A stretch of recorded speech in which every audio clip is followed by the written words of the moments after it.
Hello friends, welcome to my channel.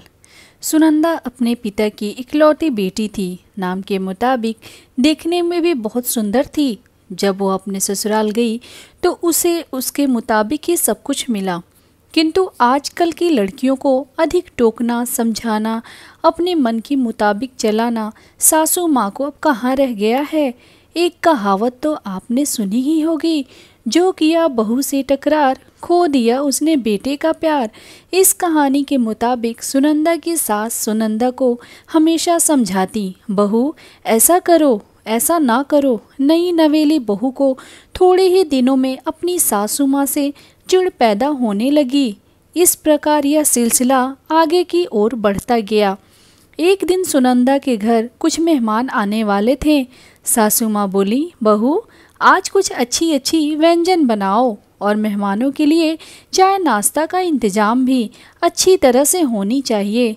बस अब क्या था, इतना सुनते ही सुनंदा गुस्से से लाल हो गई। उसने जल भूनकर उस दिन तो काम किया, लेकिन उस दिन के बाद सुनंदा ने चाल चलना शुरू किया। सास जैसा कहती वह ठीक उसके विपरीत करती थी। सास ने भी पुरानी कहावत के मुताबिक बहू को उसके माता पिता को गाली देना, उसे कोसना और बड़बड़ाना शुरू कर दिया। दोनों सास बहू में आनाकानी हमेशा चलता रहता था। एक दिन सुनंदा अपने पिता के घर रोती पीटती पहुंच गई।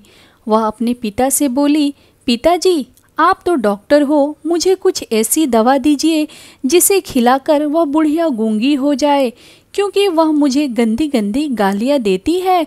इस पर पिताजी कुछ सोचते हुए बोले, बेटी मेरे पास एक ऐसी दवा है, लेकिन यह कड़वा है, वो आसानी से नहीं खाएगी। इसीलिए मैंने एक युक्ति सोची है। तुम हर रोज 1 महीने तक यह दवा अपनी सास को खाना में मिलाकर खिलाती रहना। ठीक 1 महीने में वह पूरी तरह गूंगी हो जाएगी। लेकिन हाँ, यह दवा थोड़ा कड़वा है, इसीलिए तुम खाना इतना प्यार से खिलाना कि उसे पता ही ना चले। दवा लेकर सुनंदा खुशी खुशी अपने घर आई और पिता के कहे मुताबिक अपना काम शुरू कर दी। अब सास जो कुछ भी कहती उसे वह मानती और उलटकर जवाब भी नहीं देती, क्योंकि वह जानती थी कि बुढ़िया तो अब महीने भर में गूंगी होने वाली है। बोल ले जितना बोलना है, उसके बाद वह चैन से रहेगी। अब हर रोज वह प्यार से चुटकी भर दवा खाना में मिलाकर प्यार से माँ जी को देती थी। माँ भी समझती शायद इसके माता पिता ने इसे समझाया बुझाया है, इसीलिए यह लड़ना झगड़ना बंद कर दी है। अब माँ जी भी बहू की खूब प्रशंसा किए जा रही थी और बहू भी प्रशंसा सुनकर प्यार बातें किया करती थी। अगर बहू से कुछ गलती भी हो जाती तो भी इस प्रकार महीना आते आते दोनों सास बहू में इतना प्यार बढ़ गया कि बहू अब अपनी सास की आवाज़ को खोना नहीं चाहती थी।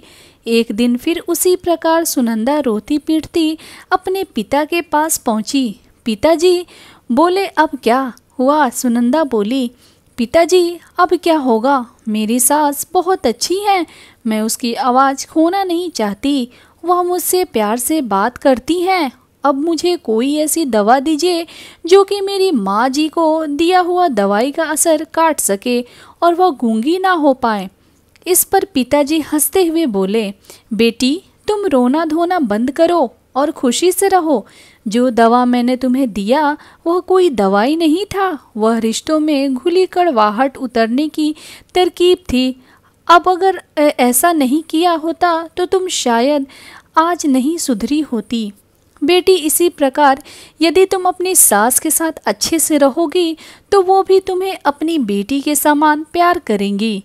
अब सुनंदा को सारी बातें समझ में आ गई थी। उसे अपनी गलती का एहसास भी हो गया था। वह वापस अपने ससुराल चली आई। इसके बाद दोनों सास बहू प्यार से रहने लगी। उनके बीच स्नेह और अपनापन का भाव आ गया और घर खुशियों से भर गया। आशा है कि ये कहानी आपके दिल को छू गई होगी। यह एक सच्चाई है, अगर बहू अपने सास का प्यार पाना चाहती है तो उसे भी अपने सास को स्नेह देना होगा। जिस घर में सास बहू में स्नेह होता है वहाँ हमेशा खुशियाँ आती हैं।